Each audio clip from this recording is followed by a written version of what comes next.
Welcome everyone to Jerusalem and to the Israel Institute for Advanced Studies. I'm Itzik, I'm the director of the Institute, and it's a great pleasure to welcome you all here to give us a sense of normality in this unpleasant and disturbing times in Israel and in Gaza and in the north. So thank you for coming. The Institute is a safe haven for scholars who wish to pursue their interest in research without the burden of teaching and administration. And every year we host here groups of research groups and individual scholars who are staying at the Institute for the entire year. This is their last week, so if you see very sad people in the corridors, just, be kind to them. They don't want to leave, but we force them to leave. And apart from these research groups and individual scholars, we host 5 advanced school for PhD students, very much like the one that we are having here today, one for physics, for life sciences, for mathematics, for the humanities, and of course our special and favorite one in economic theory. So I would like to thank the organizer, the general director of the school, Professor Eric Muskin, for coming all over from America to Israel. This means a lot to us. And to Elchanan Ben Porat, who together with Michal Feldman and Noam Nissan really organized and made this school come true, which is not something to take lightly given the fact that all other schools throughout that year were canceled and postponed for next year. So thank you all for coming here. I wish you a fruitful and exciting week, and if there's anything we can do to help you further, don't hesitate to contact us, Anat and Iris and myself. Thank you very much.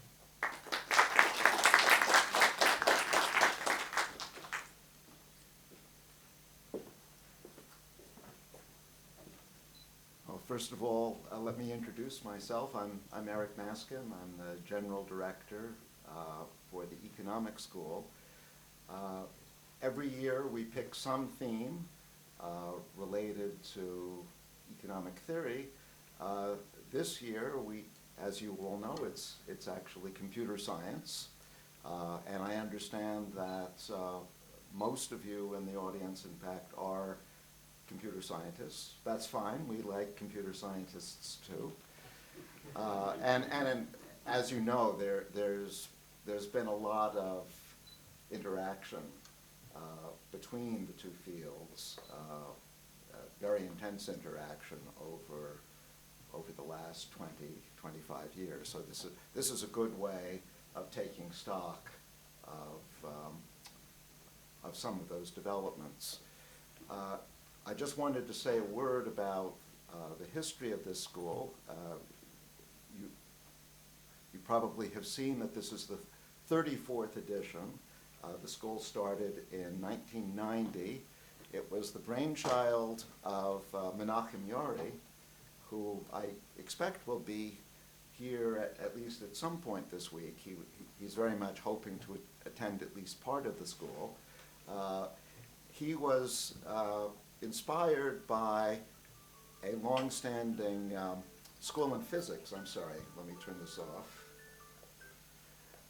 He was inspired by a long-standing school in physics, a very successful school, and he thought, well, if the physicists can do it, the economists can do it too.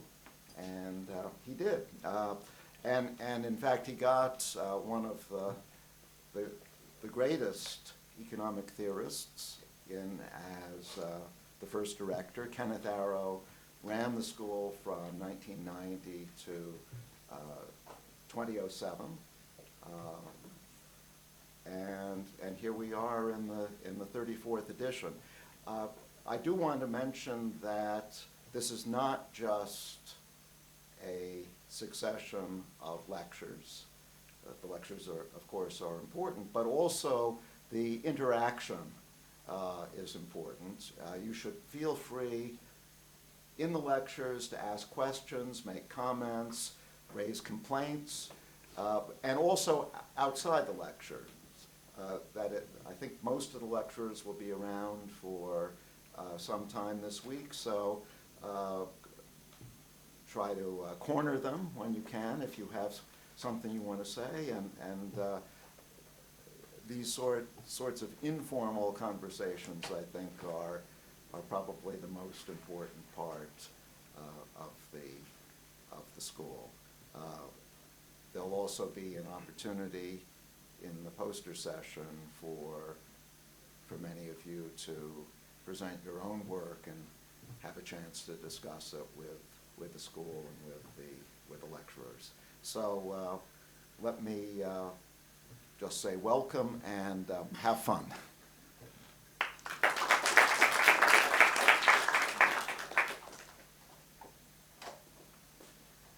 Hello, I'm Elchanan. Very happy to see you all here. Well, it goes without saying that this is an unusual and very difficult year.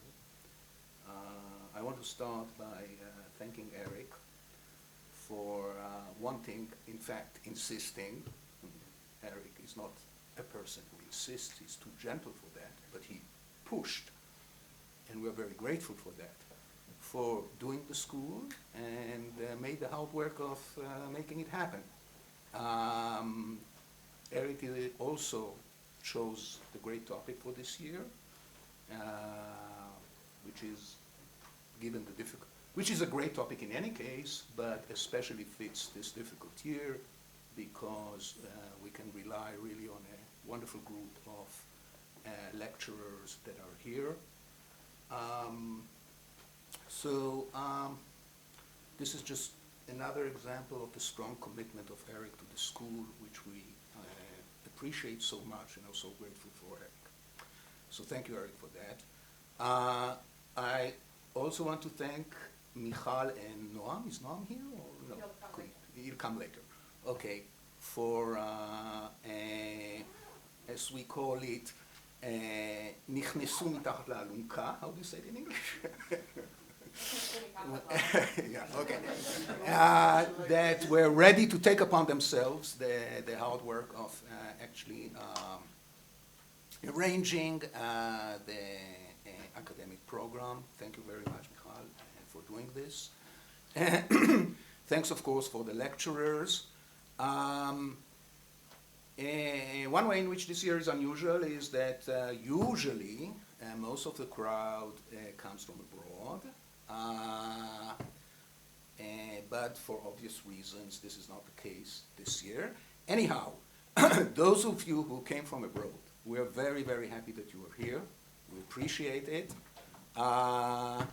And I'm sure that given the wonderful program that you have, I'm sure that you will feel in the end that it was worthwhile. I want to thank also Anat, Shai, the whole staff of the Institute for Advanced Study for all the difficult and tedious logistical work in putting such a school together. Thank you very much, Anat and Shai. As Eric said, interaction, we think interaction is very important. Please don't hesitate to ask questions. It makes the presentations more lively, more interesting, and many times we learn a lot from the answers that the speaker gives to a question that was asked by a student. That's about it.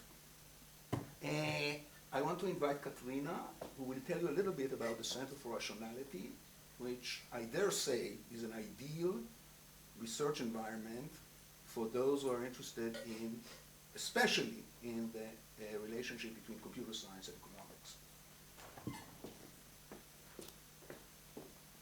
Thank you. Good morning and welcome. It's great to have you all here. So I'm Katrina Liggett. I'm a professor of computer science here at the Hebrew University and also the academic director of the Fetterman Center for the Study of Rationality. If you're not familiar with what we fondly call the Rationality Center, we're the third floor here in this building. We are a deeply, deeply interdisciplinary research center that brings together dozens of researchers across many disciplines across the Hebrew University campuses, with a particular strength in modeling and measuring questions related to interactions, decision-making. There's a deep strength in game theory and also particularly in algorithmic game theory at the center, but also lots of cross-disciplinary interactions of all sorts. If that's the kind of place where you as researchers would like to find yourselves, I warmly invite you to consider applying for our student program. We're actually relaunching our student program this coming year as a one-year intensive Society of Fellows program. It's open to anyone who will be a graduate student at the Hebrew University in any field, whether master's student or PhD student. It's an opportunity to really enjoy this deeply interdisciplinary environment. If you have any questions about the program, please feel free to approach me. And also maybe I'll ask the organizers if we can send a brief announcement to all of you who are registered. Thanks, enjoy the week. It's great to have you here.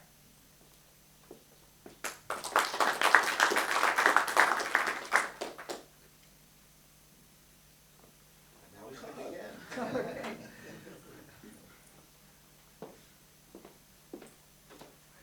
Is the mic working?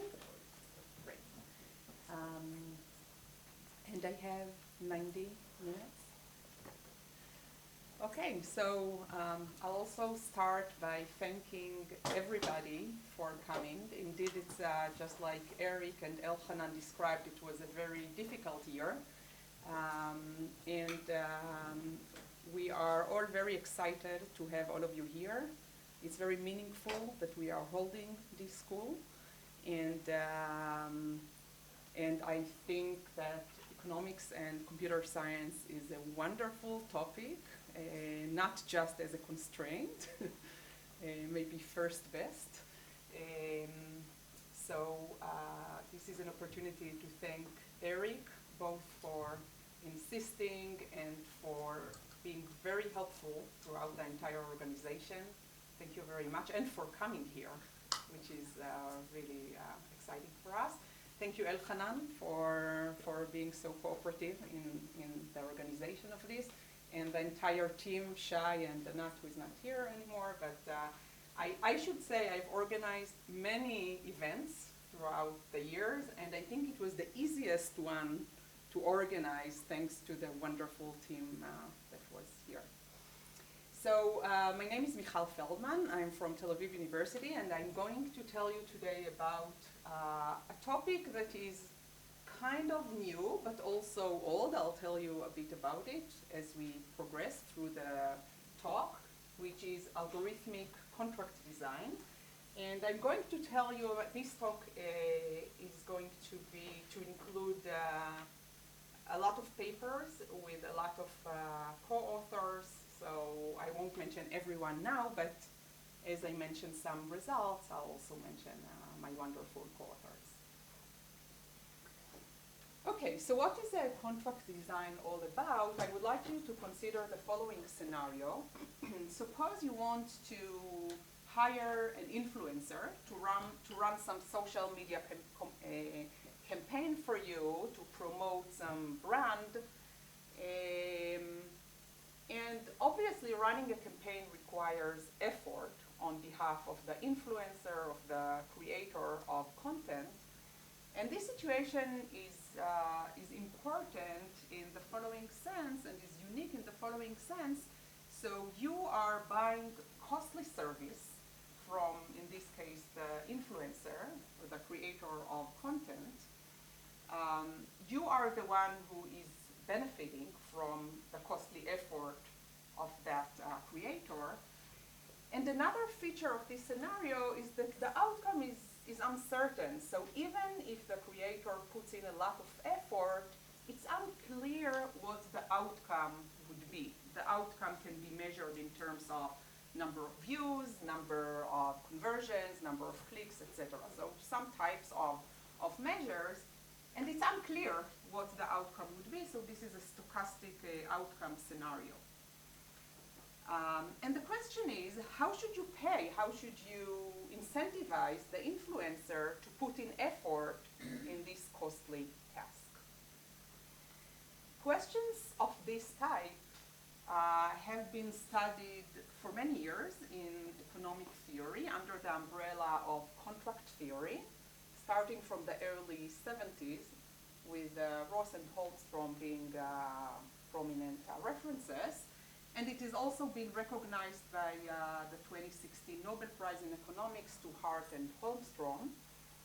And contract theory is about scenarios where we have one party that wants another party to put in costly effort on behalf of her own benefit. And the question is how best to align the incentives, the interests of the parties, where a main feature of this scenario is what's called hidden action. The action of the party who is putting the effort is unobservable or partly unobservable to what we call principal, to the party who benefits from the interaction. And up until recently, this field of contract design has seen very little interest from the computer science community. Certainly much less than algorithmic mechanism design and auction design, and I'm sure many of the people in this audience know a lot about these fields. And now that many of the classic applications of contract design are rapidly moving online, with many markets for services moving online, like freelance services, legal services, marketing services, many markets for services moving online. And with this transition of these classic applications of contract theory moving online, these markets grow in scale and complexity, and therefore it's very natural to study them from the perspective of algorithms and computation. These markets should be handled also from an algorithmic and computational point of view, and this is the motivation for marrying computer science and economics for contract design. So algorithmic contract design, just like algorithmic mechanism design, lies in the intersection of algorithms and incentives, but they study quite different incentive problems. Algorithmic contract design, just like I said before, is really about scenarios of hidden actions where we have unobservable actions. And I would say the key application is markets for services, whereas algorithmic mechanism design, which is more well known to this audience, as we all know, is about hidden preferences, and the key application is markets for goods. So for example, hidden preferences would be the willingness to pay of an agent to pay for a good in a market. About 25 years ago, Nissan and Ronen have started to build for us an amazing playground for studying algorithmic mechanism design with a beautiful hierarchy of valuation functions, set functions, and beautiful computational models like value oracle and demand oracle. And don't panic, you don't need to know any of these. I'll explain everything that I'm going to talk about. I'll explain throughout the talk. And this playground has been really wonderful for playing a lot of our algorithmic mechanism design games. And the prospect here is to build an equivalent playground for algorithmic contract design. And very conveniently, a lot of the tools and a lot of the machinery and techniques in this playground that has already been built for us for algorithmic mechanism design is also very useful to playing our algorithmic contract design games. And you'll see examples of this throughout the talk. So, as you can see, algorithmic contract design is an emerging frontier with a lot of growth mainly in the computer science community with many different directions. I put here just a sample of the directions we are taking in this. So some of these directions are simple versus optimal contracts, combinatorial contracts. Of course, how can you not marry contracts and learning theory? So a lot of work on learning contract design for machine learning theory, and many other directions. And you can see that many of the, maybe with one exception, many of the references here are really from the last 5 years.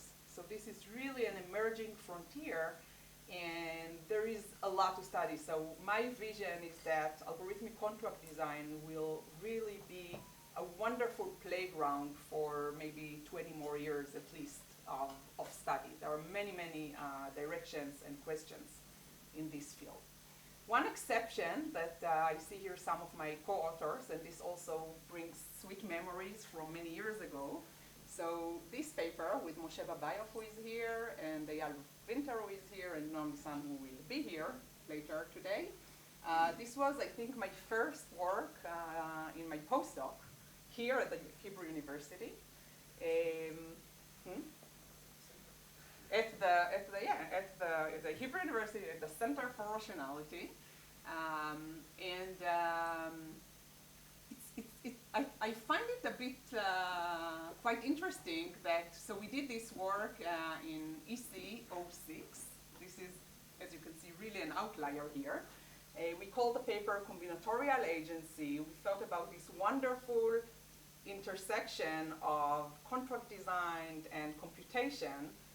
And then the field went to sleep for some years, and now it's emerging again. So it's also very exciting for me that this field is really very, very active now.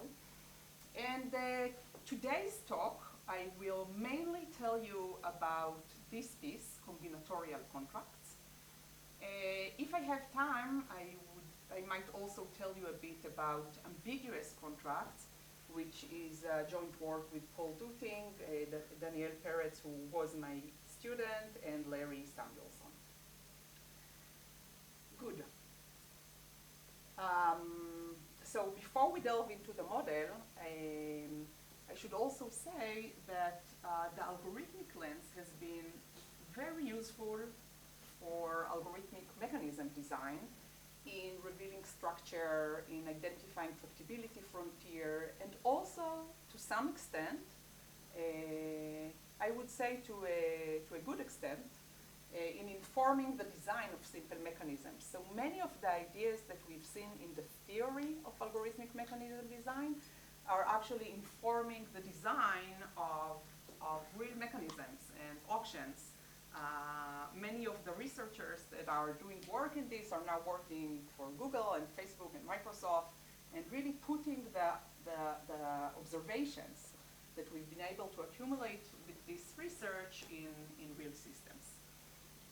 And we hope that the same would happen for algorithmic contract design. So the structure of this talk would be the following. The first part would be the fundamentals of the model. So you don't need to know anything, you don't need to have any background whatsoever. I'll tell you all about the principal agent model from scratch. And then I'll tell you a bit about optimal contracts and a very special class of contracts that is called linear contracts. And then in the second part, and so this part is really not about computer science at all. This is the economic model. And then in the second part, I'll move to the combinatorial contracts, where I will focus on two types of complexities that emerge in contract settings. One is where we have multiple actions that interplay in a combinatorial way. And the second is where we have multiple agents that also have a combinatorial component to them. And as I said before, if time allows, I will also tell you a bit about a topic that I find very interesting recently, which is ambiguous contracts. This goes without saying, but I'll say it anyway. If you have any question, any comment, anything at all that you want to say, I love interaction during my talks, so please, it's fine if I only go, half the slides I planned to, and I have many questions and comments throughout the talk. So feel free to interact. Sergio, don't be shy.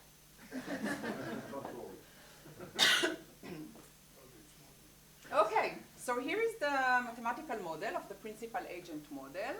So suppose there is a principal and an agent. Maybe the principal is the director of a summer school, and he wants to hire the services of an agent to organize, to help organizing the summer school. And the agent can choose one of many actions. So for example, maybe she can put in a lot of effort in finding the best speakers, interacting with them, influencing her students to come to the school, and many other students in Israel and abroad, etc., etc. Or she can, put in just a little bit of effort and hope for the best. So n actions, and the agent chooses one of many actions. Every action I incurs some cost, Ci. So you can think about it as effort levels or just some actions the agent can take, where every action I incurs cost Ci. Okay, now where the principals come. The principal, so as I said, there are n different actions the agent can take. There are m different outcomes that can happen as a result of the agent's actions. And every outcome J gives the principal a reward Rj, okay? And this outcome J, if the agent chooses action I, then outcome J happens with probability Fij. Okay, this is essentially the entire model. So let me just repeat. We have n actions that the agent can take. We have m outcomes. Every action induces a probability distribution F over the m different outcomes, where Fij denotes the probability that action I leads to outcome J. There's only one outcome. So in the end, there is one outcome, one of m outcomes. There are m different outcomes, and one outcome is the one that is realized from this stochastic process. So this is a stochastic process, okay? And again, action I induces a probability distribution over outcomes. Okay, any questions about this? Good. Are you assuming that payoffs are linear in reward? Are these utils or? Okay, good. I'll come to the utility. I'll come to the utility, and then by the end of this slide, we'll make sure that everything is there. Okay, so up until now, the agent has no incentive to work, to put in effort, because she incurs the cost, and the principal is the one getting the reward. And here is where the contracts come in place. The principal defines a contract, which is just a vector of payments. So T is a vector of payments, one for each outcome. Now I want you to notice a very important feature of this model. The principal cannot make the payment contingent on the action of the agent, because the action of the agent is unobservable. The principal cannot observe what the agent has done throughout these months. She organized the summer school. Only the final outcome, whether, for example, whether the summer school was successful or not. And what the principal can do is design a contract which is a vector of payments, one for each outcome for the agent. And then now we go to the payments and utilities. So the expected payment, denoted by capital TI, is just the expected payment, which is the sum over all outcomes of Fij Tj. This is the expected payment that the agent gets from engaging in action I. So this is the expected payment that goes from the principal to the agent, which now leads us to the definition of utilities. The utility of the principal, the expected utility of the principal is the expected reward he gets, which is the sum of j, fij, rj. This is the expected reward from action I, minus the expected payment that she makes. Okay, so again, the expected utility of the principal is capital Ri minus capital Ti, which is the expected reward minus the expected payment. And the expected utility of the agent is the expected payment minus the cost she incurs. And that's really the entire model. Questions about it? Yes. So if the agent's payoff, as you indicated, is linear, Mhm. then there's this very simple solution, Yes. namely make the agent a residual claimant. Are you Good. So I'm also imposing limited liability. Good. Okay. Great question. So I'm also imposing limited liability, namely, What was the question? the question was that with this structure, the principal can just buy the project, in the sense that he can really make the agent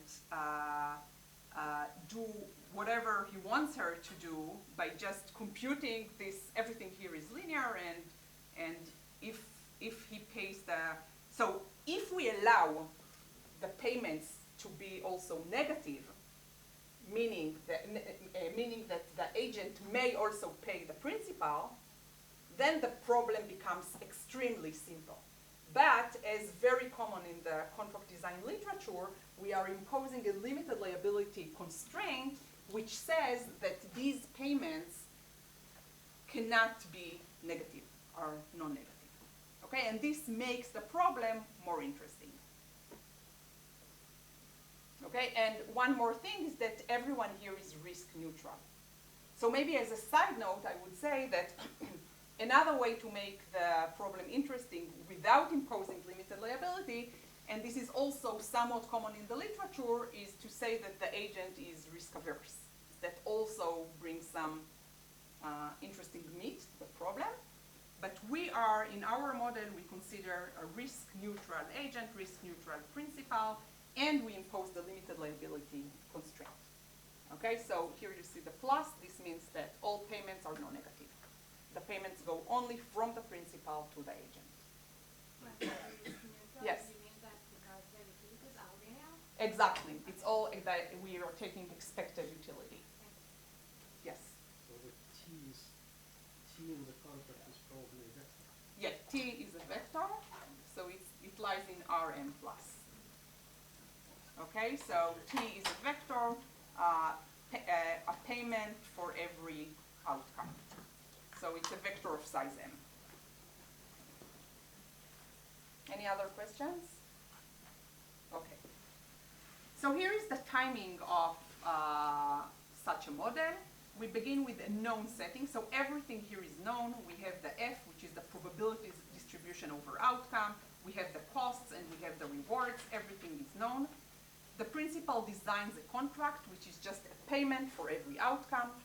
The agent takes an unobserved costly action. And then the agent action produces an outcome through this stochastic process given by F, by the function F. The principal pays the agent based on the observed outcome, and that's the end. And we are taking here the perspective of the principal. So our objective is to maximize the expected utility of the principal. Okay, let me remind you, the expected utility of the principal is the difference between the expected reward and the expected payment to the agent. That's our objective function. That's what we want to maximize. Here is an example. So in this example, we have 4 actions. These are the costs of the different actions. So we have action 0 with cost 0, and action 1 with cost 1/4, etc., etc. We have 3 outcomes, R0, R1, and R2. And in every row, you see the probability distribution of the corresponding action over the different outcomes. So for example, R1 is 1, and 2. R1 is 2. Both of them are 2. Both of them are 2. Okay. Yes. Okay? So for example, action 0 is our like trivial action which has 0 cost and produces an outcome of 0 with probability 1. The other actions are more interesting. And It's one of the probabilities. probabilities, sorry, yeah, it should be 0. Good. Yeah, that's a typo. That should be 0. We can easily compute the expected reward of every action. So for example, the expected reward of action 1 is 1/2 times 0 plus 1/2 times 2 plus 0 times 2, which is 1. And you can compute the expected reward of every action. Okay, so what's the optimal contract here? Just believe me, the optimal contract here is to incentivize action 3. The best way, and remember this is a 0, the best way to incentivize action 3 is through this contract, which pays 1.5 for each of the outcomes 1 and 2. This gives us an expected payment of 1.5, because anyway we get a payment 1.5. And then the expected principal's utility is again the difference between the expected reward and the expected payment, which is 2 minus 1/2, so this is 0.5. Okay, and this is the best way, this is the best contract that the principal can do. Maybe a question to you, can you see how we can solve this problem of the optimal contract? There is a relatively easy solution. Sorry? It's just linear programming. So this is a folklore theorem. The optimal contract can be computed in polynomial time, polynomial in n and m, the number of actions and the number of outcomes, through linear programming. So for every action I, we can look at the min pay problem. This is what's the minimum payment we can have in order to induce action I. So the input is the setting FCR and an action I, and the output is the minimum payment that incentivizes action I. This linear program solves this problem, so we just want to minimize TI, subject to what we call the incentive compatible constraints, saying that the agent's utility is best if she engages in action I. So TI minus CI is the expected utility of I prime. for every I prime. Yeah, another typo here. This is I prime. So for every action I prime that is not I, the agent's expected utility from action I should be at least as high as the agent's expected utility from action I prime. This is LP solvable, and the optimal contract can be computed just by running this min pay problem n times, once for each action, and taking the best. Okay, so this problem is very easy, simple from a computational point of view. However, a caveat of this solution is that, as often the case, solutions to linear programs are somewhat opaque, they lack structure, we don't understand them, we don't know how to interpret them, and maybe even more disturbing is that they may be non-monotone, in the sense that the best solution might be that the principal pays more for a worse outcome. And this is usually something that is undesirable in real life scenarios. Usually you want it to be that if you produce higher outcome, you get paid more. One exception, I mean there are some exceptions, but this is one exception that is interesting for this talk. Can you say again what monotonicity you're talking about? Monotonicity means Of what? With respect that to what? with respect to outcomes. So monotonicity The means payments. that higher outcomes lead to higher payments.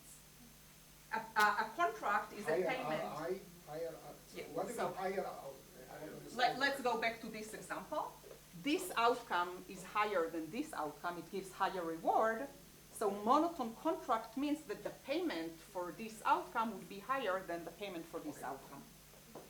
Capital T for one should be bigger than capital. Not capital T, small t. A contract is small t, which is a payment for every outcome. It's just a vector. I see. So you want small t. small t to be monotonic with respect to small r. Exactly. Okay. So J. Rj, with respect to j. The vector t with respect to the vector r. Yes. Okay. Any other questions? And I think it's a bit surprising that optimal contracts may be non-monotone, but it is what it is. I mean, yes. So can you put a restriction on the LP problem? Yes, okay, very good point. We can also find the optimal monotone contract by just adding, More. that would be costly. I would have to pay more, but I can also solve it using linear programs, just adding the monotonicity constraints, which are also linear constraints. So true, I can also do that. But here is an interesting exception that with only two outcomes, consider scenarios where we only have two outcomes. There is a project and it either fails or succeeds. If we have only two outcomes, then the optimal contract is linear. Let me tell you what a linear contract is. In a linear contract, we have a fixed alpha, which is the fraction, like commission-based contracts. This is the fraction of the reward that goes from the principal to the agent. So Tj, the payment for outcome j, is just alpha times Rj for every outcome j. And if we have, it's very easy to see that if we have only two outcomes, failure or success, the optimal contract is linear. And that would be our focus almost throughout the entire talk.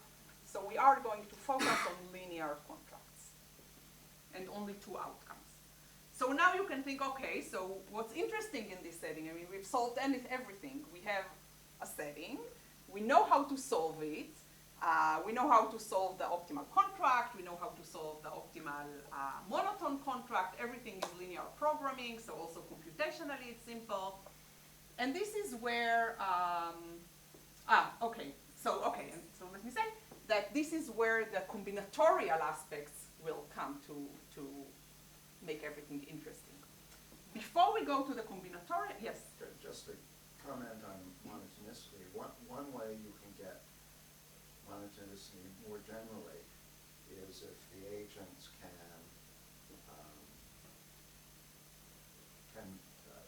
interfere with the outcome, that is, take a good outcome and make it a little bit worse. In a setting like that, it's automatic that the optimal contract will be monotonic.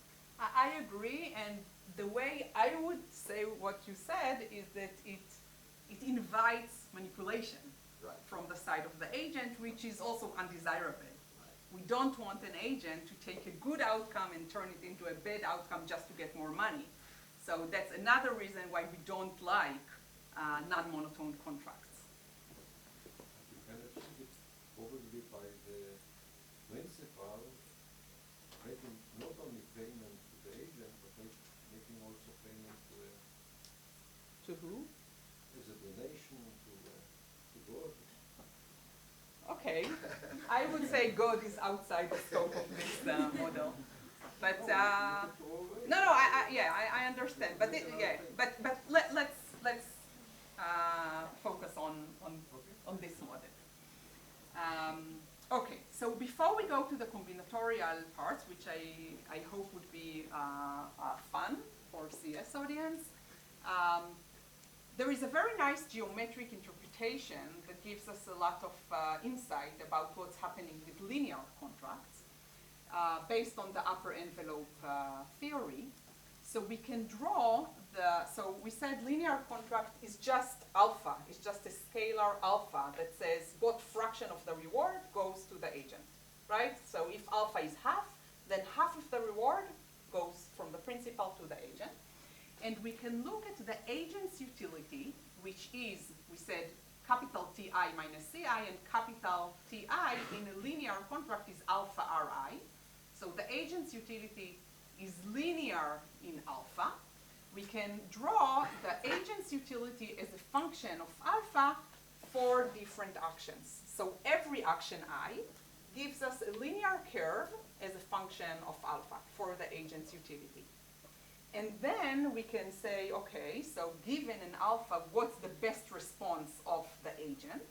And this is given by the upper envelope. So in a sense, this partitions the entire x-axis into intervals, and it specifies for every interval of alphas what's the best action by the agent. So we can see here that up to this alpha, the best action of the agent is do nothing, then action 1, then action 2, then action 3. Okay, and this is the upper envelope approach. Remember, we are interested in the principal's objective here. So we can look now at the principal's utility as a function of alpha. We've already partitioned this axis into regions, so the principal knows for every alpha what would be the action taken by the agent. So within every such interval, the principal's utility is decreasing in alpha because it induces the same action by the agent, but he pays more. Okay, so these lines represent the principal's utility as a function of alpha, and an easy observation is that the optimal linear contract must occur at a transition point here that we call critical alpha. Why should it be the case? Because as we said, within every interval, the principal's utility is decreasing. So if the principal wants, for example, to incentivize action 2, the best thing would be to pick this alpha, which is the highest principal's utility from inducing action 2. Okay, so these are we've seen in a linear contract the agent's perspective and the principal's perspective of their utilities as a function of alpha. And this is going to be very useful also later when we go to combinatorial contracts. Okay, so as I said, this is, now we are going to the combinatorial part, and we are going to focus on two different aspects. One is combinatorial actions, and one is combinatorial agents. So let's start with multiple actions. And here is the model. The model is going to be almost the same as before, just slightly more complex, because that's the whole point here. So just like before, we have n actions. We denote it by capital A, 1 to n. But now, the agent doesn't just choose one action out of these n actions, but a set of actions. Okay? It's very common that an agent has, if the agent has multiple actions to choose from, usually the agent would not just choose one action, but a set of actions. Now you may say, okay, but we can just say that we have 2 to the n actions, but this is where the computational aspect comes into play. We want it to be polynomial in n. Okay, so we have n actions. The agent chooses a set S. Every action A, I'm sorry now I denote an action by A, unlike before I, so don't get confused by this. A is an action. CA is the cost of action A, and we assume that the cost is additive, so the cost for a set of actions S is just the sum of the individual costs. Yeah, okay, let's keep it this way. And here is where the combinatorial aspect comes. The F function, F is a set function, mapping sets of actions into the probability of success. Remember, we are here with just 2 outcomes, so all we need to specify is the probability of success, where F of S denotes the success probability for the set of actions S. And crucially, this is not necessarily additive. Okay, so again, F is a set function, not necessarily additive, and we have 2 outcomes, so reward 1 for success, this is just a normalization, and 0 for failure. Okay? Would it be natural to assume for a start additivity? Additivity of F? Yes. Yes, I agree, and I'll get to it. Yes, additivity would be quite simple, but let me just say up front that we are using the hierarchy of set functions introduced by Lehmann and Nisal to study this problem, and the question would be where F takes different forms of these classes of functions, what can we say about this problem? So additive, just like Amir said, additive would be a natural place to begin with, but really what we are interested in is the entire hierarchy, how the optimal contract problem changes as we make the function f more and more complex. Okay, let me just say what are some of these. I won't define all the functions here. Some are harder to define than others, but here are two very natural set functions. One is submodular. Submodular just means decreasing marginal value. So if we denote by fj given s the marginal contribution of j given s, so this is So just... that's f of j union s minus f s? Exactly. So f of j given s, do I have a marker here?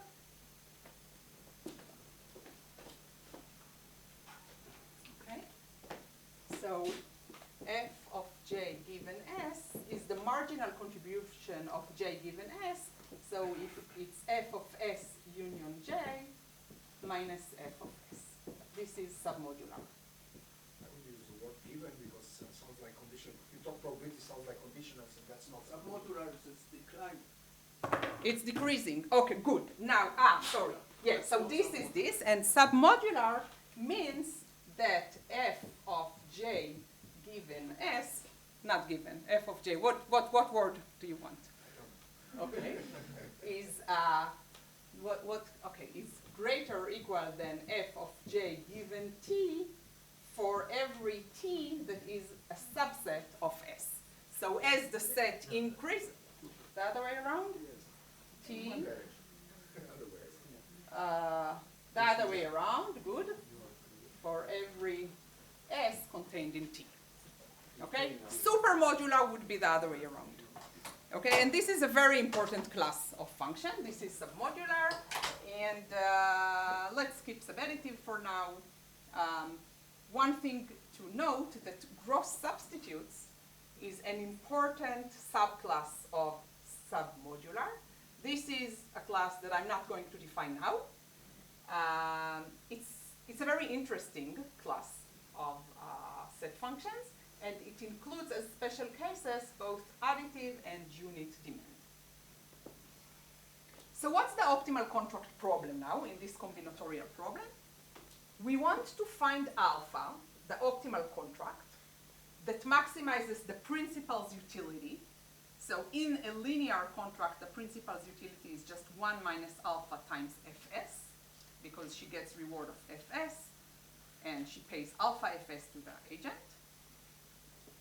Subject to s being the maximizer of the agent's utility problem, which is alpha fs minus cs.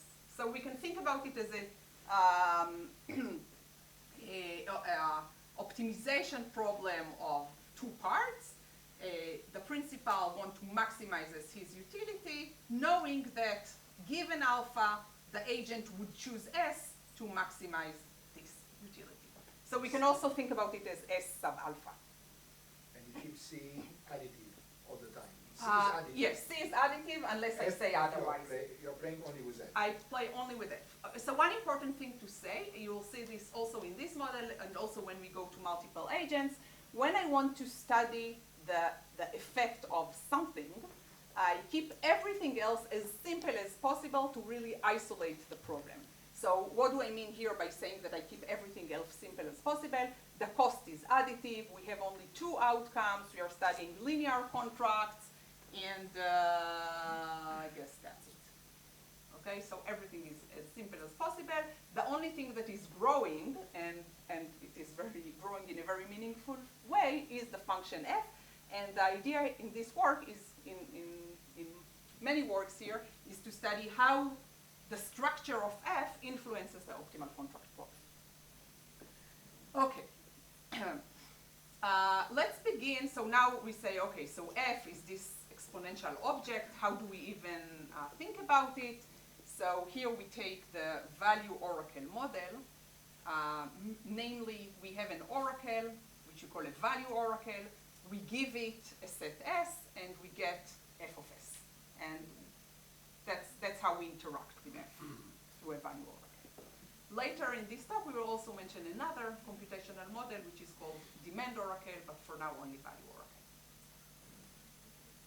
Okay, so here is a result. So for this class of gross substitutes that I said is an important subclass of submodular, we are able to give a polynomial time algorithm for computing the optimal contract. When we go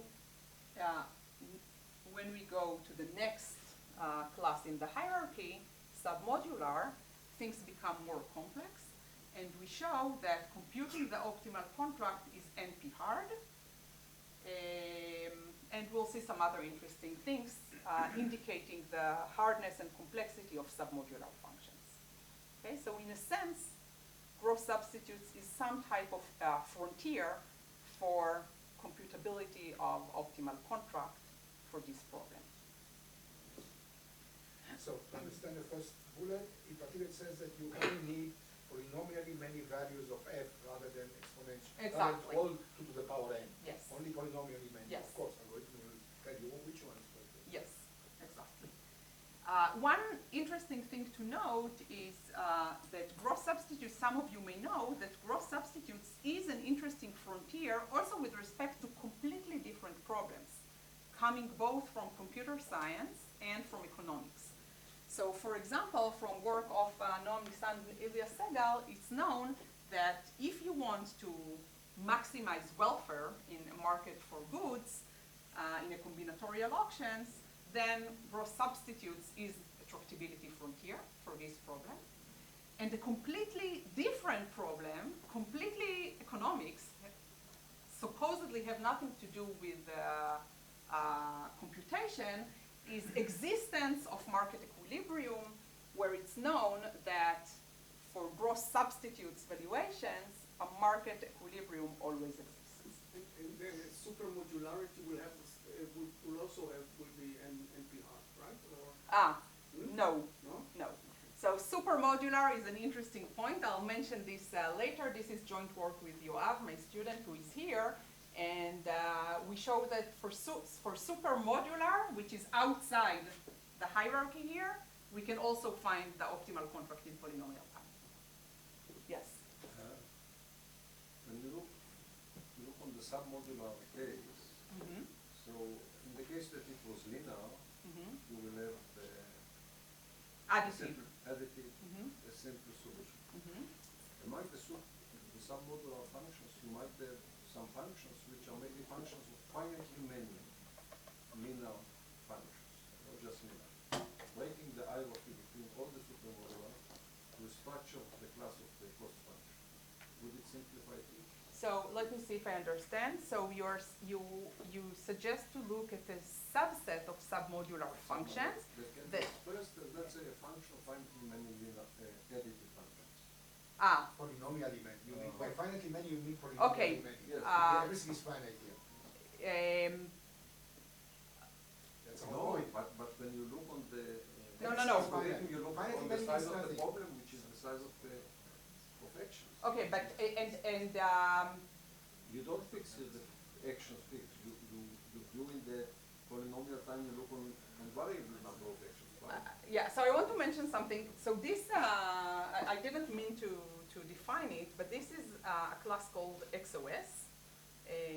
Noam came up with this name, so if you have concerns with the acronym, he is the one to blame.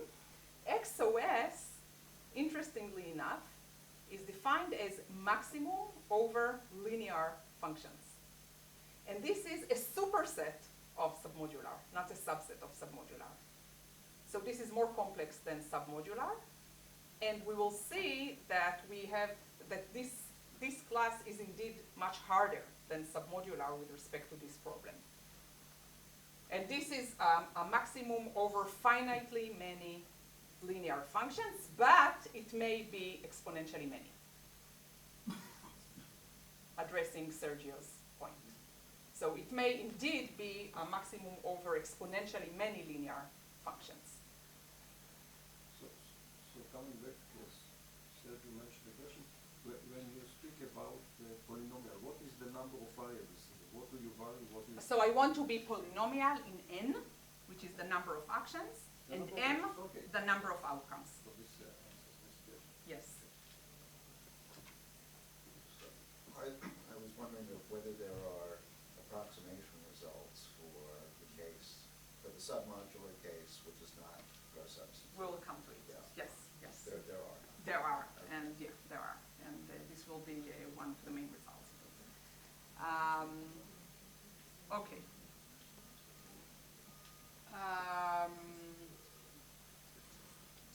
Good. So let me tell you a bit about how the algorithm, the polynomial time algorithm for gross substitutes look like. I'm not going to tell you the entire proof, but I'm going to give you a hint on the approach that we take. So before we go there, Amir asked to start with additive F. So I'm following his advice and I'm starting with additive F. And what you see here, so now remember before when we plotted the agent's utility as a function of alpha, all we had to do is to say action 1, action 2, action 3. Now we have to plot them for every subset of actions because this is now the action space of the agent. So here you see the linear curve for every set S that the agent can take as a function of alpha. And just like before, we take the upper envelope to determine what the agent will do for every alpha. And what we see here is, and what we see here is that, and this is not a coincidence, this is always what would happen for F.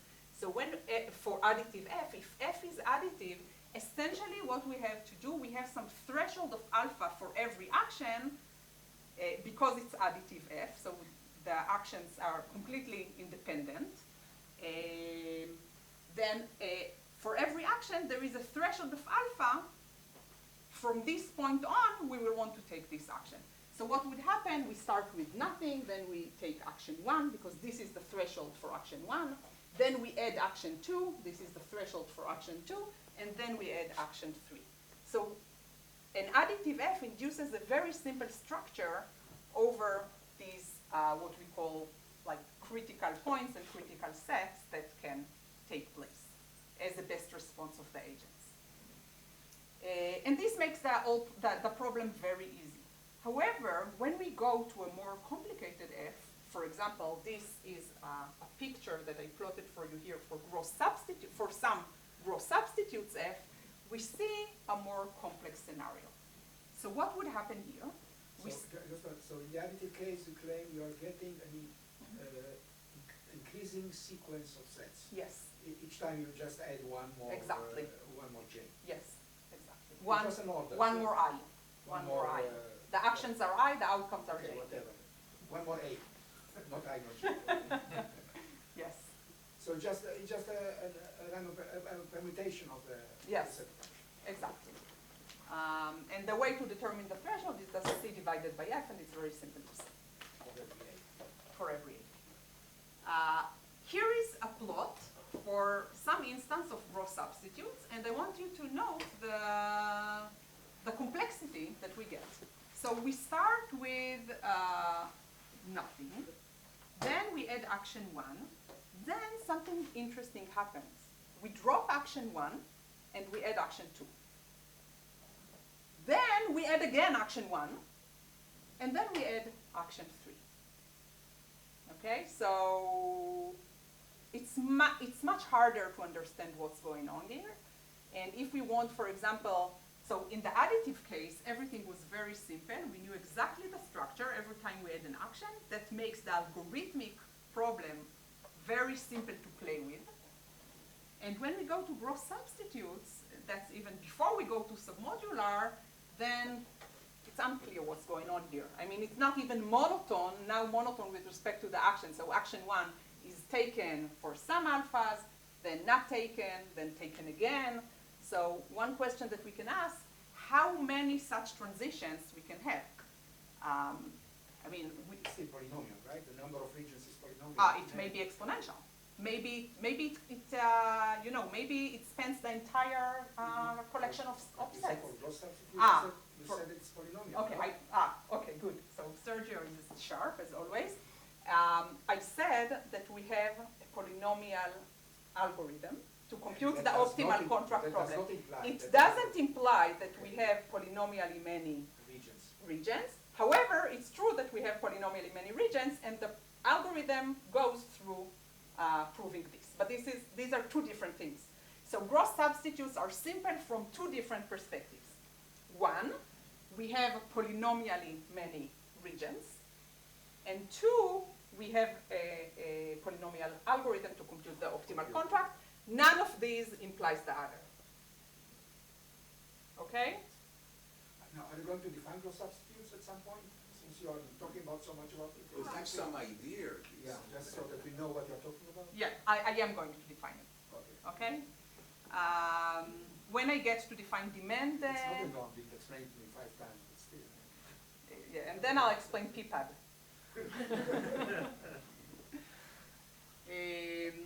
Okay, so before I define gross substitutes, let me give you the idea of the algorithm, okay? So, first of all, I want you to recall that we can restrict attention to the set of critical alpha. Remember we had this plot where the principal's utility decreases within each region, and therefore we can restrict attention to the critical alphas. So here is a naive algorithm. And the naive algorithm goes like this.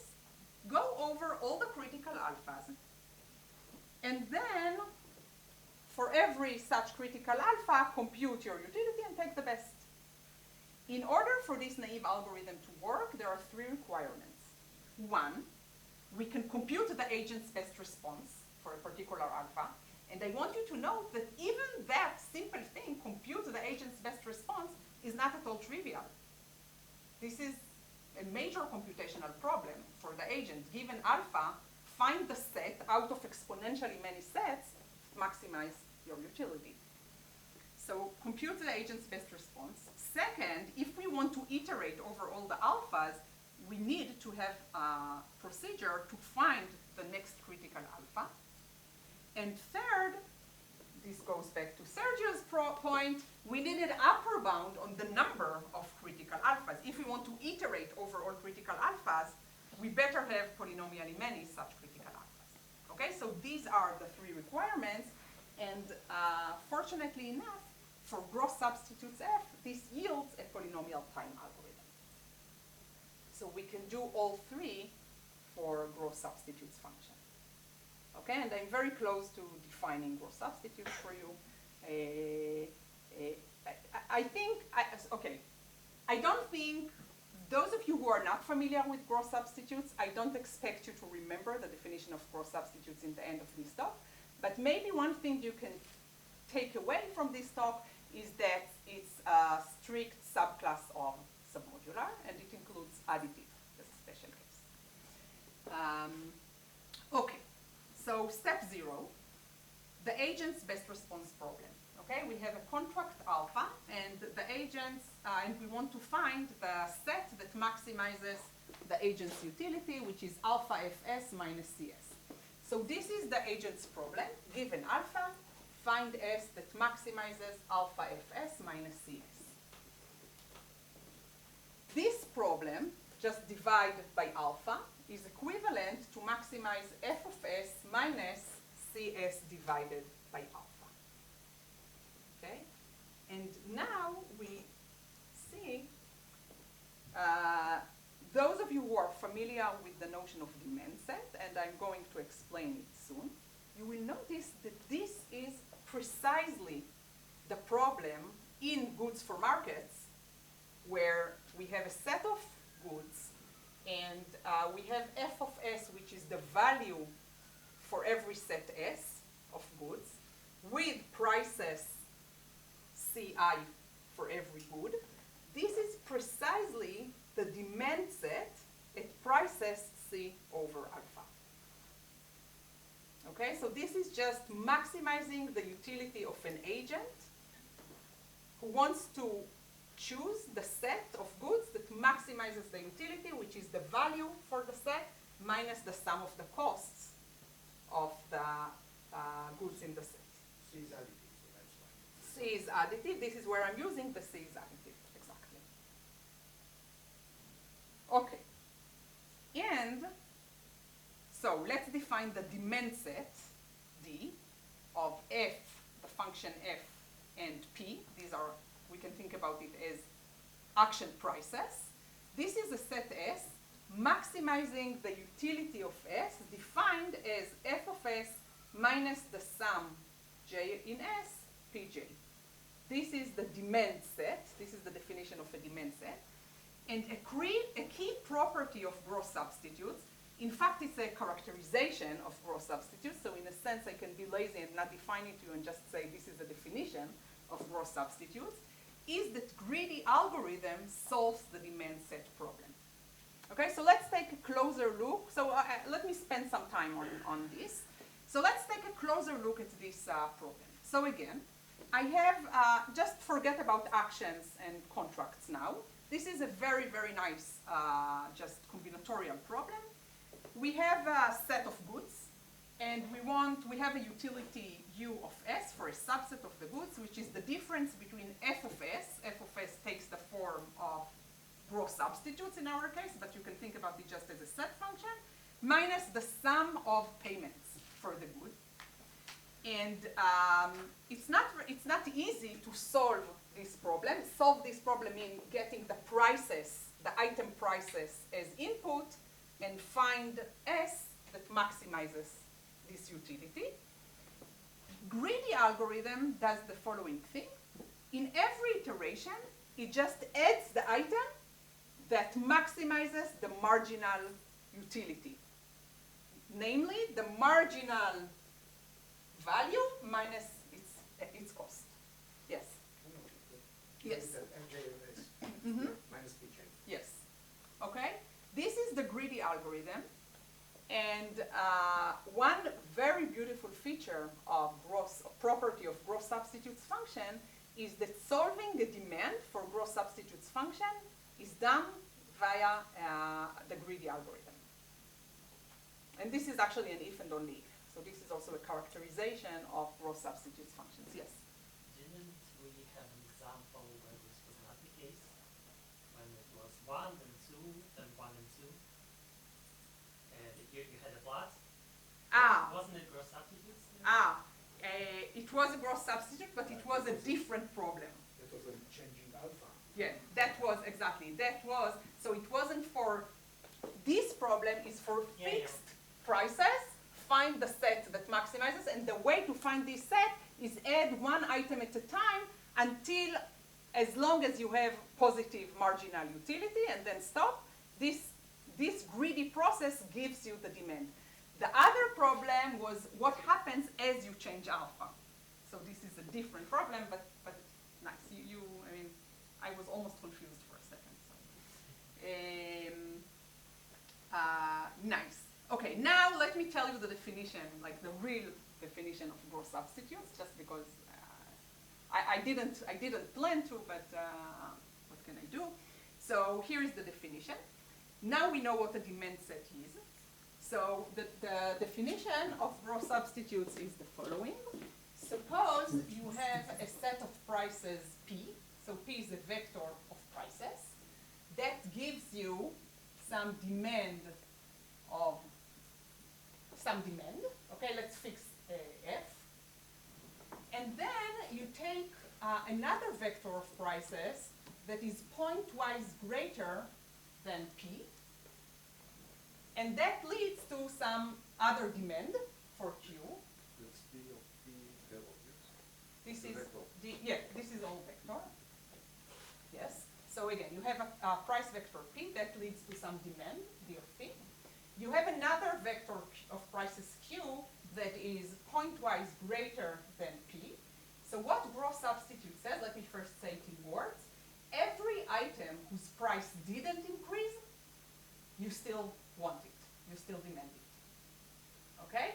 And formally what it means is that there exists, the demand might not be unique, but there exists a set in the demand. Let's not worry about tie breaking now, so let's just say there exists a demand set for Q such that for every item I, such that Pi is the same as Qi, so the price didn't increase, I belong also to dQ. If it belongs to DP. Yeah, every IPI equals QI I belongs to DP implies and belongs to I DP. belongs to DP, thank you. Then I also belongs to DQ. This is the definition of gross substitutes. One way to think about it is, okay, so it's some sort of substitute. So I didn't say this, but when we talk about combinatorial functions, set functions, we usually distinguish between complements and substitutes. Substitutes is like items are substitutes for each other. In this context, actions are substitutes for each other. Complements is the other way around, where actions actually complement each other. Here what happens is that you say, let's say a pair of shoes. Pair of shoes, two items, two shoes usually complement each other, right? Like in the sense that, so one way to think about it is that the value for a pair of shoes is much higher than the sum of the values for each shoe separately.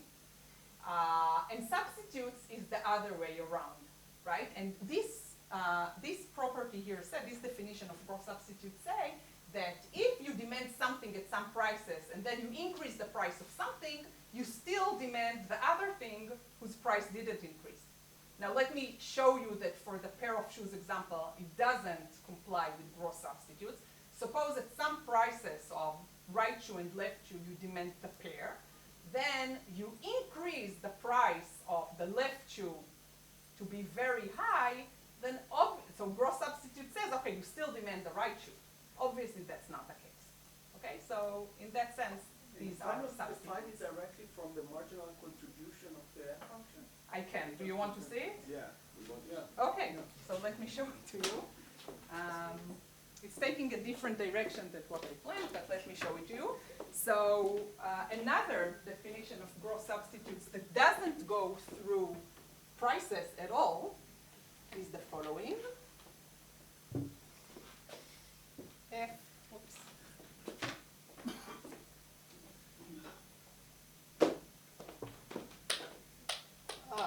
The marker is not very good here. Those pens are gross substitutes, none of them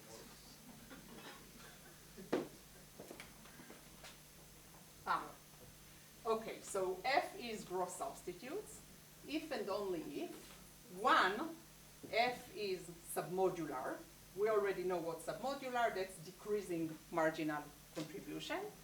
And two, okay, so now it looks a bit complex, but it's not very complex. For every set S, that's a set, and three items I, J, and K, not in S, the marginal, if we look at the marginal contribution of I given S plus the marginal contribution of J and K given S, so we have three items and we separate them into the contribution of one with respect to S plus the contribution of the other two with respect to S. This is greater or equal than the maximum of F of J with respect to S plus F of IK with respect to S, and F of K with respect to S plus F of IJ with respect to S. That's a complete definition of gross substitutes without demands, prices at all. Okay, and let me tell you what it means. it says, we know that gross substitutes is a strict subclass. Something else. If I interchange J and I, J and K, I take a permutation. This is I, J, K, this but is J, there's a I, K, quantifier for all I, J, K. So now, for all then I, you J, K. Then you just get the What it means, Equal, wait, no. What it means is that we don't have a unique maximizer in the triplet. Two of the three are equal. Two of them are equal. Okay. That's what it says. And this is Two of precisely, the three expressions that Exactly. the largest Yes. one, the two largest one are equal. the largest one is not unique. You have two of them that must be maximizers. And that's another characterization of gross I substitutes. can see why you don't want to show it. Now you say. Okay, now I need 30 more minutes for my talk. Okay, good.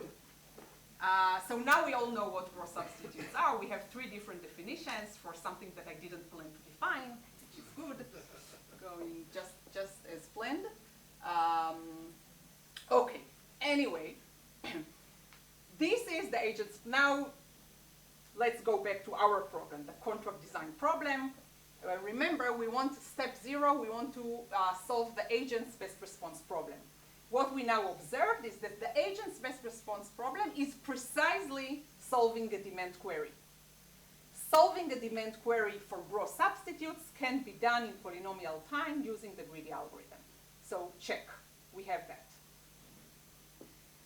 Next step, we want to find the next critical alpha. For the sake of time, I'm going to skip this slide. I can tell you that this is also very easy, also based on the greedy algorithm, on knowing that greedy solves the demand for gross substitutes. And now comes really the interesting part, and this is showing, so remember we had 3 requirements. 1 is solving the agent's best response, 2 is find the next critical alpha, and 3 is to have polynomially many critical best responses in the upper envelope. So this is the 3rd step. And as I showed you, very strange things can happen. So for all we know, maybe we have exponentially many best responses. So here comes the key lemma. And the key lemma says that at each critical point, only one of 2 things can happen. Either an action is added to S, just like was the case for additive F, or only one more thing can happen, which is an action from S, one action from S is being replaced by one with a higher cost. And this is what happened here. See? So here we have this first thing that can happen. We add one action. Here, I didn't tell you, but action 2 has higher cost. So we replace action 1 by action 2. Here we again add an action and again add an action.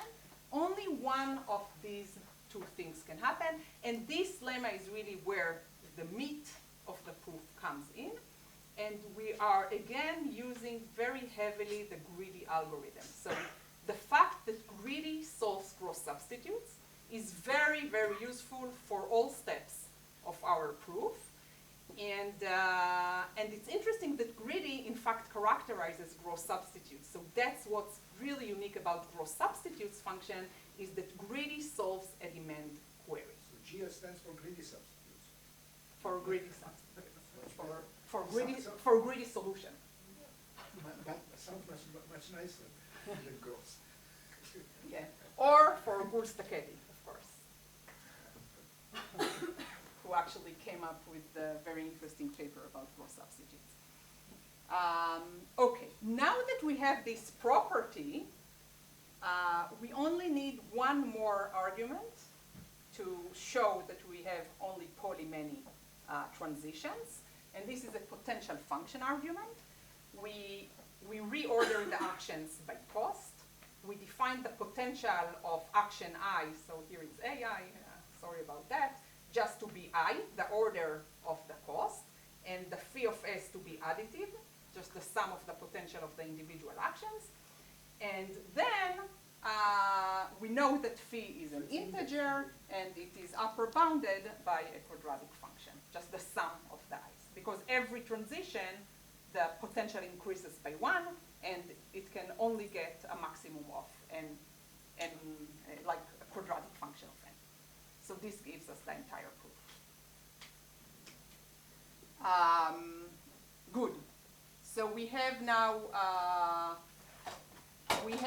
all 3 ingredients, and we have shown that for gross substitutes function, we can solve the problem in polynomial time.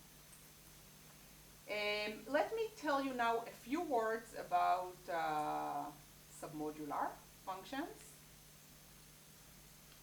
So this is also about approximation that Eric asked about. So together with Paul Dutting, Tomer Ezra, and Thomas Kesselheim, Tomer, by the way, is right here in the audience. So first of all, we show that for submodular rewards, we can have exponentially many critical points. So, I mean, for gross substitutes, apparently that was very unique to gross substitutes, the fact that we have only poly-many transitions. If we go to submodular functions, we can have exponentially many transitions. In fact, we can have an instance of submodular functions that spans the entire space of functions. Actually, 2 to the n minus 1 transitions for submodular functions. This in itself does not mean that we cannot solve the problem in polynomial time, because maybe we have an algorithm that doesn't follow this naive approach of going 1 critical point at a time, but we also show that the problem is NP-hard. Okay, so these are 2 different hardness properties of the problem of submodular functions. With respect to approximation results, together with Tomer Ezra and Maya Schlesinger, another student of mine who is also here, we show that there is no constant approximation for submodular rewards with value queries. This is conditional on p not equal NP. And for XOS functions, which is the maximum over additive functions, we cannot even have better than root n approximation. Okay, so pretty bad approximation results. Okay, we already talked about demand query. What it is we get as input prices, and we get S that maximizes this. By the way, I didn't mention, but it is known that demand queries are more powerful than value queries. So it may be the case, for example, that maybe we don't have an efficient solutions with value queries with access to value oracles, but we do have an efficient algorithm with access to demand oracles. So here I'm not going to go through the entire table, but I summarized here for you the landscape of what we know for now. I will be happy to share the slides with you. So what we have here is the different types of functions, of classes of functions for substitute, submodular, XOS, and subadditive. We have here submodular. Who was the one asking about supermodular? Oh, I think it was Eyal, yeah. And we have here results under value oracle and under value and demand oracle, and for each one we have lower bound and upper bound. So you can see here the different results. Two points I would like to highlight here. One is that so I told you that for submodular functions, we cannot get the optimal contract with access to value oracle. We have a new result that shows that even with access to demand oracle, we cannot get the optimal contract. Why do we find it interesting? So the hardness result that we had before for submodular really was based on the fact that demand queries are hard for submodular functions. So I told you that finding a demand for gross substitutes is easy. You do it with the greedy algorithm. Finding a demand, answering a demand query for submodular functions is already a hard problem. So even the agents problem, just given alpha, find the best set, is already an NP-hard problem. So we had a question that was in our head for almost a year is the following: is the hardness of submodular stemming only from the hardness of solving a demand query, or is the hardness inherent in the optimal contract problem? And this result solves it in the negative sense, showing that even if you have access to demand oracle, you cannot hope to get the optimal contract. And this is again also joined with Yoav. So that just says, since you have exponentially many critical alphas, it just says there is no way to go through only polynomially many. Say it again? I mean, since you had three bullets. Requirements, So yes. the demand is out now.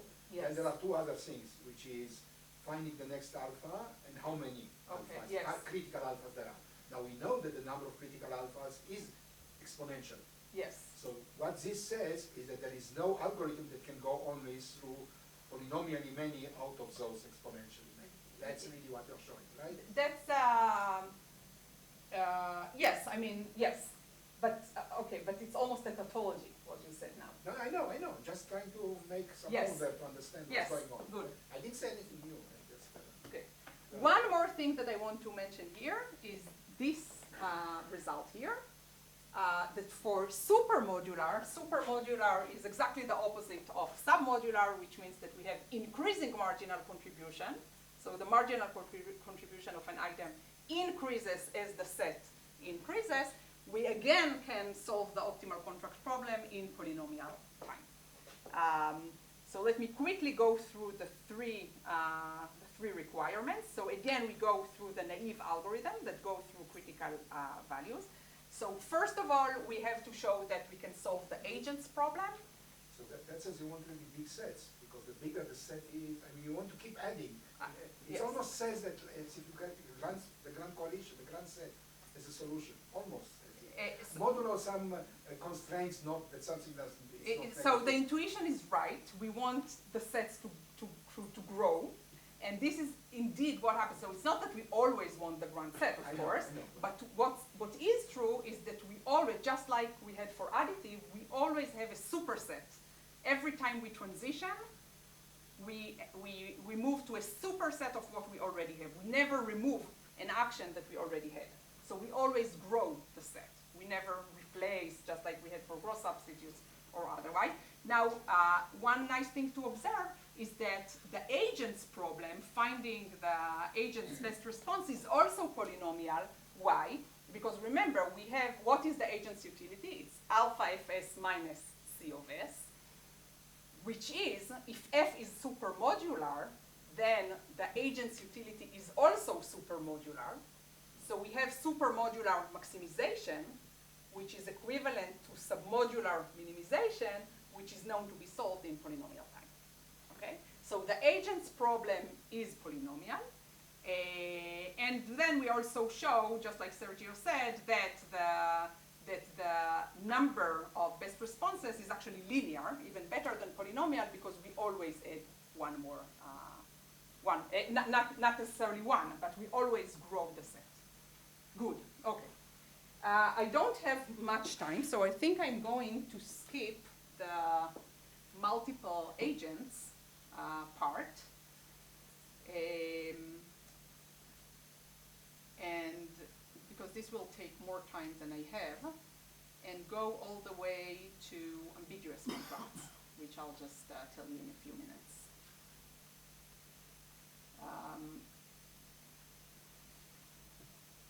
Okay, this is, by the way, the table of results, an overview of the results that we have for the multiple agents model. I'll just say that very similarly to multiple actions problem, in this problem of multiple agents, we have multiple agents. I said that we always keep everything else as simple as possible, so the agents just take a binary action, effort or no effort, and then the combination of the agents who take effort is what determines the probability of success. So again, F will be, in this model, F is also a set function that maps sets of agents into probability of success. The problem turns out to be completely different than multiple actions, because now we have multiple agents and we have to look at equilibrium points. So it has a different nature, and we have all kinds of computational approaches approximation results. Let me use the last few minutes to talk about ambiguous contracts. So now I want you to forget everything about combinatorial aspects, the combinatorial aspects of the problem. Just go back to the very, very first problem a model that I introduced. We have a principal, we have an agent. The agent just takes a single action. But now we want to study settings where the principal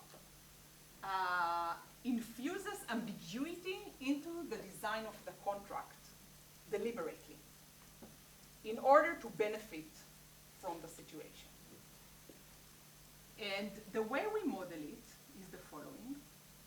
So we said a contract is just a vector of prices, one for each outcome. And I didn't say this is joint work with Paul Duting, Danielle Peretz, who was my student, and Larry Samuelson.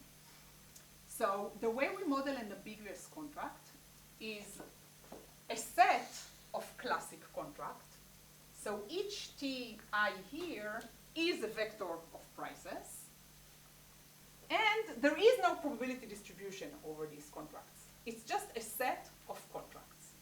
Okay, so this is some abstract way to say that the contract is ambiguous. The agent doesn't know exactly what is the contract he's dealing with.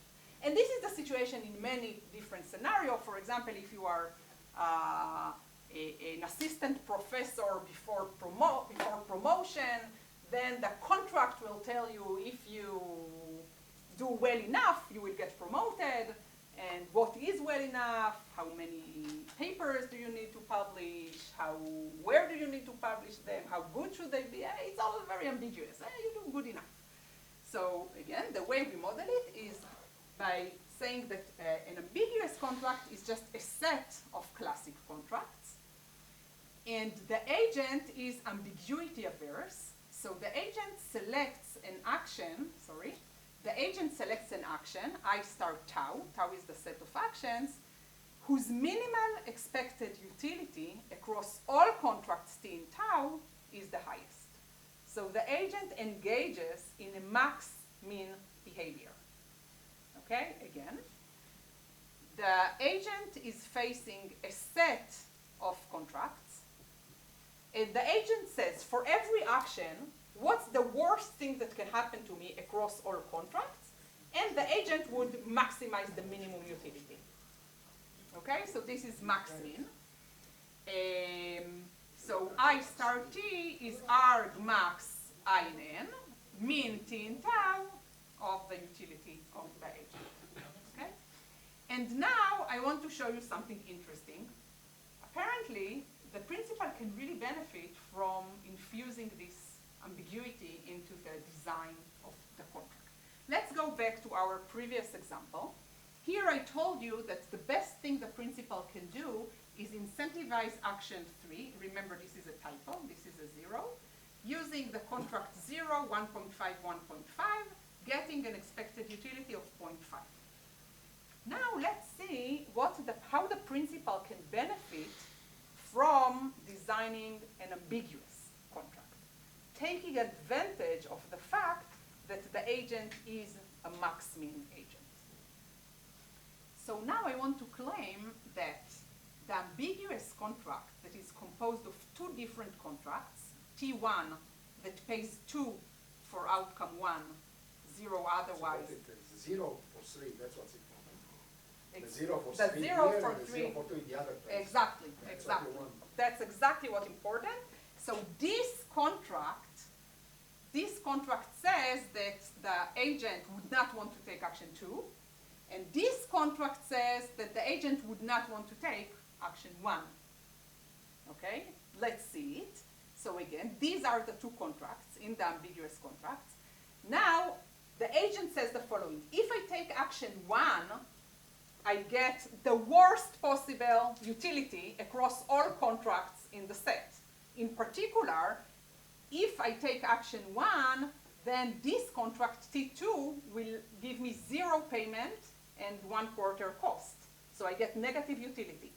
Exactly the opposite thing happens if I take action 2.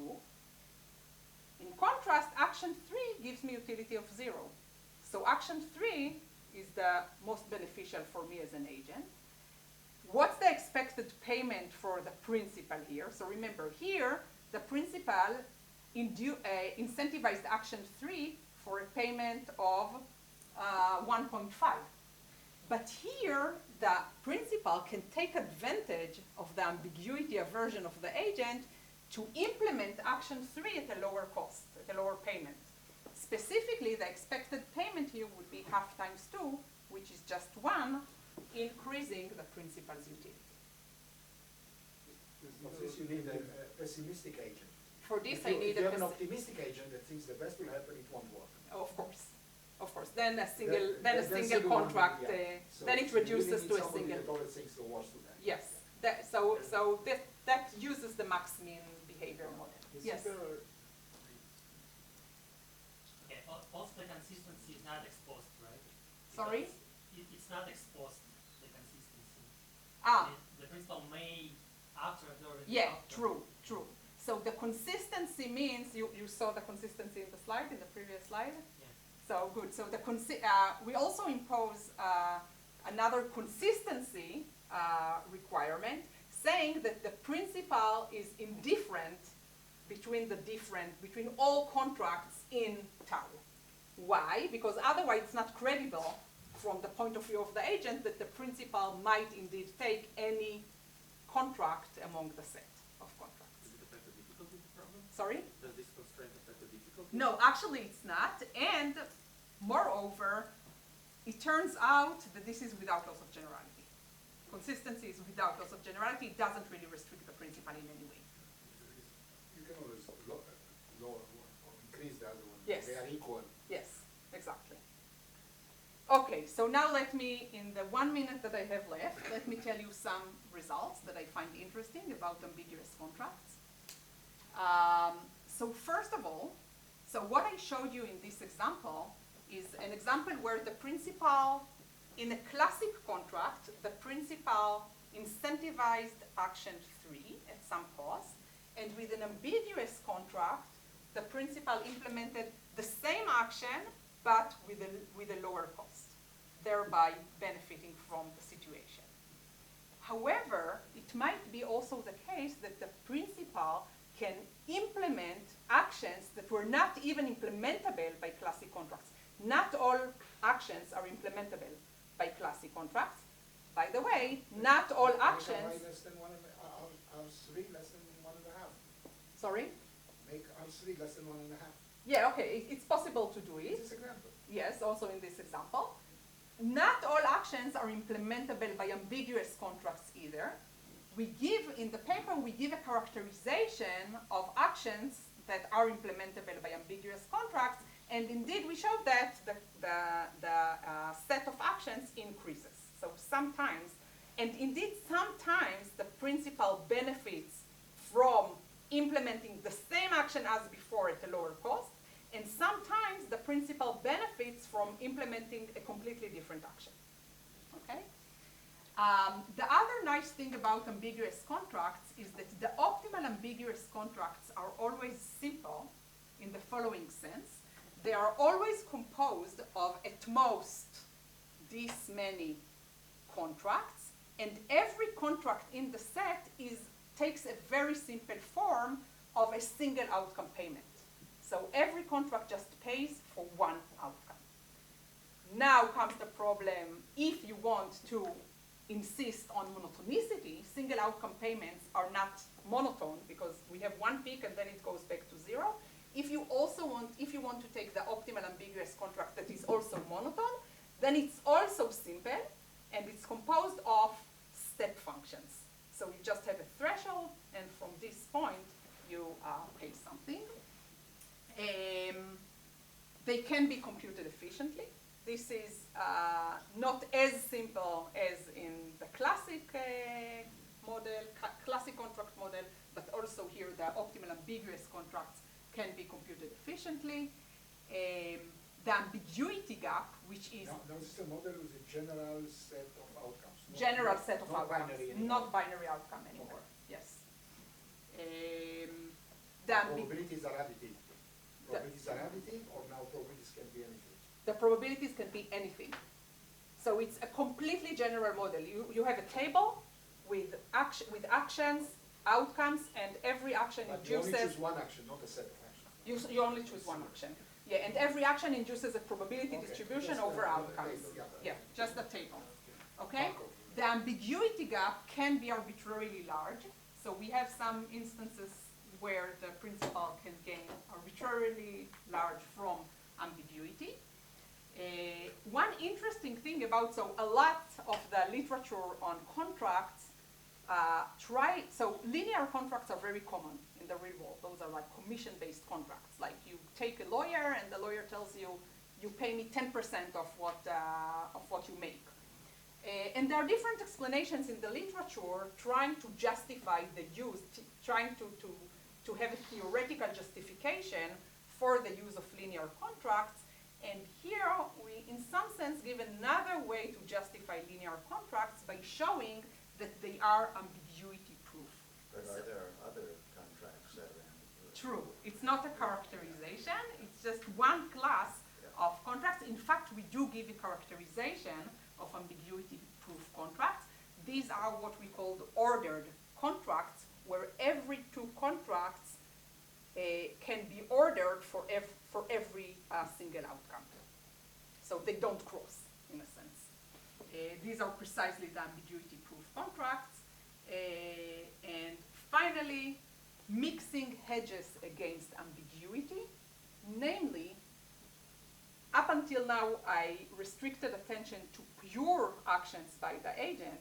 However, if the agent can take a mixed action, then the power of ambiguity completely vanishes. Okay? And this goes back, if you know the literature on Ellsberg paradox and Reiffel's critique, this is along the same lines of how ambiguity disappears when mixing is available. Good, so I think that takes me to the end of my talk. I hope I was able to convince you that we should also, up until recently, we played in the playground of algorithmic mechanism design. Now we have a new playground, which is also played in the old playground of algorithmic contract design, and there are tons of open problems, open directions in this area. I would just like to mention an upcoming survey on algorithmic contract theory that is going to be published soon in Foundations and Trends in Theoretical Computer Science, where you can find lots of the recent results on algorithmic contract design. Thank you very much.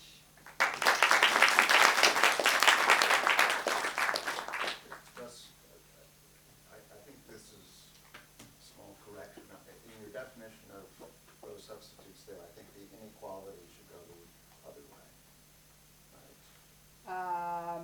Right? Because if the two things you're taking the max over are the maximums, then the other thing will be smaller. Wait, let me, so, okay, so the property should be that we don't have a unique maximum. Right. So And- just say that those three expressions, two of them are the maximal Right. ones are equal. That's So it. the inequality goes Yeah, the you're other way. right. Yeah. Okay, for some reason I don't see it, but it might be that. Suppose these two are the maximum. These two are the And maximum. this will be smaller. So this has to be the other way around. If these two are the maximum, then it's fine. Then this will be smaller. Not larger. Otherwise, all three are And equal. then, But it's fine that all three are equal. no, but suppose these two are the I mean, I maximum. believe you. First of all, I believe you, but I want to understand it too.